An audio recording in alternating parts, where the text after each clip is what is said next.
Et nous enchaînons à présent avec Enjeu Patrimoine, avec une question centrale. La holding perd-elle de son intérêt en lien avec les nouvelles dispositions du budget 2026, ce qui nous amènera également à évoquer le resserrement des dispositifs d'apport-cession ou encore du pacte du Treil. Pour en parler, nous avons le plaisir d'accueillir deux experts du sujet sur le plateau de Smart Patrimoine. On a le plaisir d'accueillir tout d'abord Guillaume Lucchini. Bonjour Guillaume Lucchini. Bonjour Nicolas. Merci d'être avec nous. Vous êtes associé fondateur de Scala Patrimoine. On a le plaisir d'accueillir également Pierre-Elliott Blum. Bonjour Pierre-Elliott Blum. Bonjour Nicolas. Vous êtes avocat fiscaliste. Vous suivez ces sujets de près. Vous avez, j'imagine, suivi toutes les étapes un petit peu du projet de loi de finances 2026. Aujourd'hui, on a une taxe qui concerne les holdings patrimoniales uniquement, qui vient même concerner les biens somptuaires au sein des holdings patrimoniales. C'est la dernière version du texte à l'heure actuelle. C'est ce qu'il faut avoir en tête, hein, c'est ça ? C'est exactement ça. C'est vraiment la dernière version du texte qui a été un petit peu rabotée, puisque initialement, on était sur un texte qui avait un champ d'application beaucoup plus large et qui pouvait un petit peu effrayer certains entrepreneurs ou investisseurs.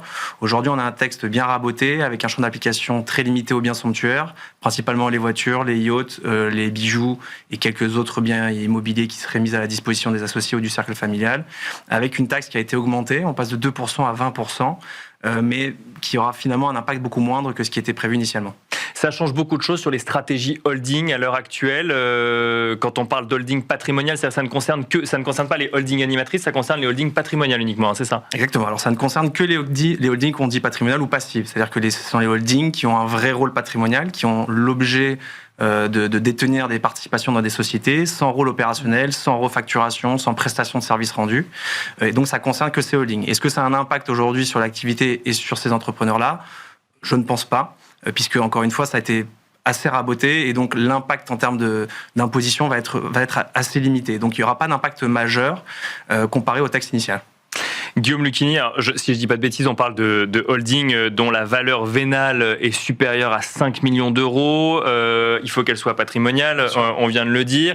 50% des droits financiers détenus par une seule personne physique. Familial, ouais. Concrètement, quand on accompagne des entrepreneurs, des grandes fortunes, est-ce que c'est de nature à inquiéter les stratégies qu'on peut mettre en place en utilisant l'outil holding, ou est-ce que c'est, comme je peux le lire dans la presse, une mesure de façade ?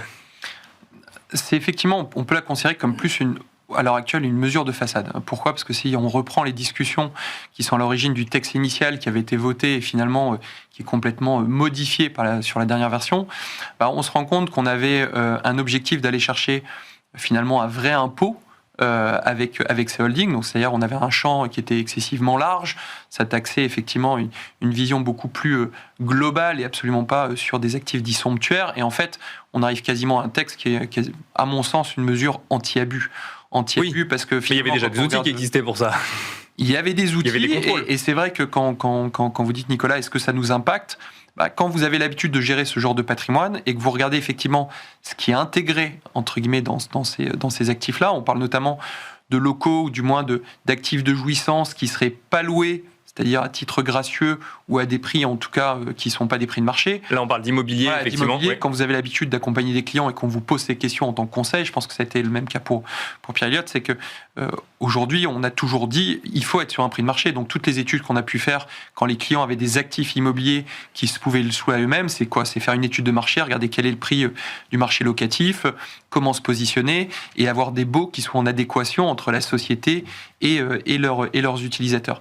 Donc, en fait, quand vous avez l'habitude de travailler, on va dire, correctement, oui, parce qu'il y a quand même des garde-fous qui existaient jusqu'à présent, en fait, le texte aujourd'hui, moi, j'ai pas de clients qui ont des yachts et qui ont des jets privés dans leur holding et qui s'en servent à titre perso.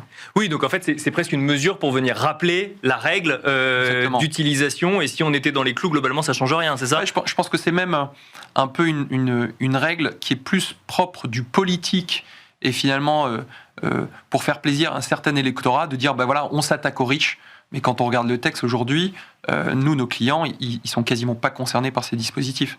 Parce qu'on est sur un truc très spécifique et quasiment caricatural de la holding où la personne qui a gagné de l'argent a tout mis dans sa holding, son bateau, sa Porsche, et j'en passe, quoi. Pierre-Elliott Blum, alors effectivement, au-delà de cette taxe qui passe à 20% sur les holdings patrimoniales, il y a quand même des resserrements sur certains dispositifs qui sont également actés par le texte. Il y a des resserrements autour de l'apport-cession, autour du pacte du Treil. On est là dans des dispositifs qui permettent effectivement d'anticiper la suite quand on est un entrepreneur, et notamment en ce qui concerne à l'apport cession, le 150 0 BTR, il y a cette idée qu'on ne pourra plus réemployer demain les fonds issus de la cession de son entreprise dans des activités financières, bancaires, mais aussi immobilières. Et ça change pas mal de choses pour le coup. Ça change pas mal de choses. Alors, ce qu'ils ont ciblé, c'est principalement l'activité de marchand de main et de promotion immobilière. Et pour le coup, ça va avoir un vrai impact sur le secteur du réinvestissement. Aujourd'hui, on a des acteurs dans le monde économique qui offrent des possibilités de réinvestissement, donc des produits de réinvestissement. On a des clubs immobiliers avec des activités de promotion immobilière ou de marchand de biens. Ça sera plus possible. Ce n'est plus possible à partir de la dernière loi de finances qui a été votée cette année. Et donc ça, pour le coup, ça va avoir un vrai impact. Il va y avoir du coup un conseil différent avec des nouvelles stratégies de réinvestissement, peut-être s'y prendre un peu plus tôt. D'accord. Pour apporter plus tôt, pour faire passer le délai de 3 ans et donc ne plus avoir cette obligation de réinvestissement. C'est ça, parce et qu'il y a revoir cette un petit peu la stratégie. Si on apporte les titres à la holding avant, parce qu'on utilise une holding aussi dans ces cas-là, si on apporte les titres 3 ans avant la cession, on a quand même un gain fiscal à la sortie, c'est ça? Alors, ce qui se passe, c'est pas un gain fiscal, c'est un report d'imposition. Un report d'imposition, d'accord. Faut parler correctement. On va encadrer la valeur, c'est-à-dire qu'un report d'imposition, c'est quoi? C'est qu'on a une valeur d'apport, on a une plus-value de report, c'est-à-dire qu'on la déclare, mais elle existe. Report, c'est un peu une épée Damoclès au-dessus de l'entreprise, de l'associé, de la holding. Et ce n'est qu'au moment de la cession, soit de la holding, et là, il n'y a pas de question de délai, soit au niveau des titres apportés dans les 3 ans de l'apport, qu'il y a un réinvestissement obligatoire pour maintenir le report d'imposition. D'accord. Et du coup, si on apporte 3 ans avant une éventuelle cession, on n'a pas de report d'obligation de réinvestissement.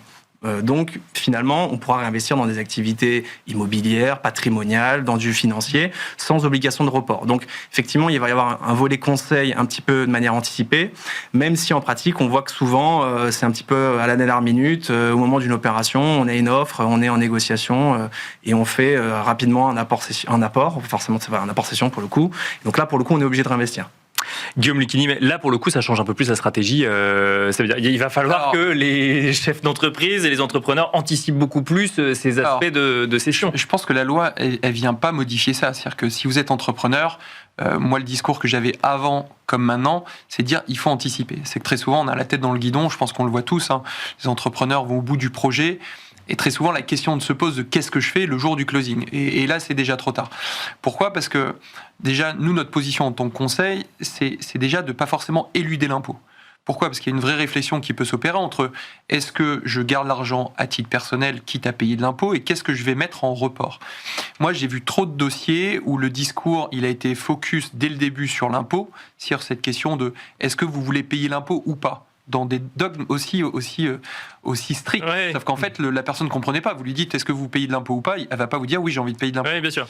Très souvent, il n'y a pas eu ce fil de dire, oui, mais qu'est-ce qui va se passer et comment structurer ? Parce que derrière, ils vont avoir des enjeux personnels, ils ont des enjeux de train de vie, et puis surtout, il ne faut pas oublier une chose, c'est que la majorité de ces gens-là, ils ont construit tout leur patrimoine à travers ce patrimoine professionnel. Donc c'est-à-dire qu'ils ont été acteurs de leur propre patrimoine, ils ont pris les décisions, ils ont fait évoluer un actif professionnel qui était le leur. Du jour au lendemain, quand vous faites un apport cession et qu'on vous oblige à réinvestir dans une durée de 2 ans, alors maintenant c'est passé à 3, donc on va gagner 1 année, mais sur des activités dites éligibles et sur lesquelles vous n'avez aucun input, c'est comme si du jour au lendemain, vous prenez votre ticket de loto et vous le donnez à 15 personnes et vous leur dites essayez de ne pas m'en faire perdre et de gagner de l'argent. Et en fait, je trouve que le discours aujourd'hui, et je pense que cette mesure est aussi là pour ça, c'est peut-être de faire prendre conscience aussi aux entrepreneurs qu'il y a des risques, qu'aujourd'hui il y a un marché qui a un intérêt à faire fonctionner le 150 OBTR, il ne faut pas l'oublier. C'est-à-dire que ce que disait Pierre Elliott, c'est qu'il y a des pans d'activité, et puis surtout il y a des boîtes qui sont ravies d'avoir des gens qui arrivent en disant je dois placer en 150 OBTR. Ouais, bien sûr. Avec tout ce que ça cache derrière de frais cachés, parce que s'il y a bien des fonds qui sont bourrés de frais et sur lesquels vous n'êtes pas certain de récupérer de l'argent, c'est bien ces fonds qui en ont fait un vrai discours marketing de dire grâce à nous, vous allez être éligible. Et en fait, je pense que la vraie question de l'entrepreneur, c'est de se dire, si je fais du remploi, à mon sens, ce remploi, il doit être fait d'abord sur sa prochaine activité. C'est-à-dire qu'au moins, celle où il ne va pas avoir de risque, celle où il va contrôler et maîtriser. Donc si j'ai un projet futur, ensuite j'actionne le dispositif. Exactement. C'est-à-dire que concrètement, nous, les calculs qu'on fait en amont de cette réflexion, c'est de dire, qu'est-ce que vous voulez faire après ? Si la personne, déjà, elle est dans un schéma où elle ne sait pas ce qu'elle veut faire, elle a tout intérêt à capter une grosse partie de ses actifs en perso.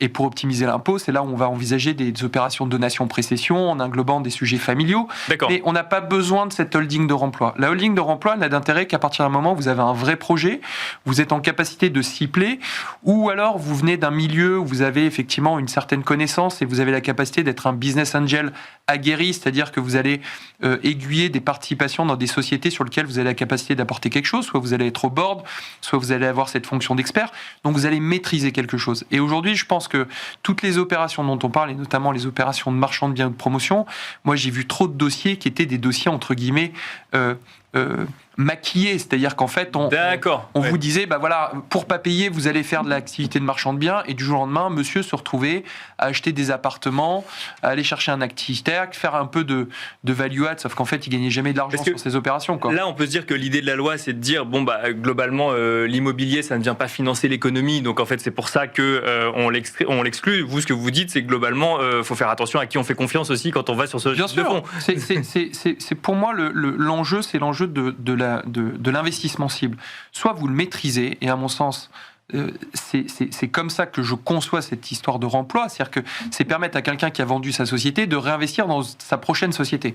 Et l'hôtellerie dans tout ça, Pierre Elliott Blum, ça n'en fait pas partie à l'heure actuelle. Donc en fait, on considère l'hôtellerie, c'est des murs et une exploitation. Pour l'instant, on peut toujours investir dans l'hôtellerie. On considère que ça reste l'exploitation, entre guillemets. Fiscalement, on prend en considération que c'est une activité économique encore. Exactement. L'activité d'hôtellerie et par hôtellerie, pour l'instant, n'est pas touchée par la réforme. Donc on considère que c'est une activité éligible, et les réinvestissements seront toujours proposés comme véhicule de réinvestissement aux 150 € BTR.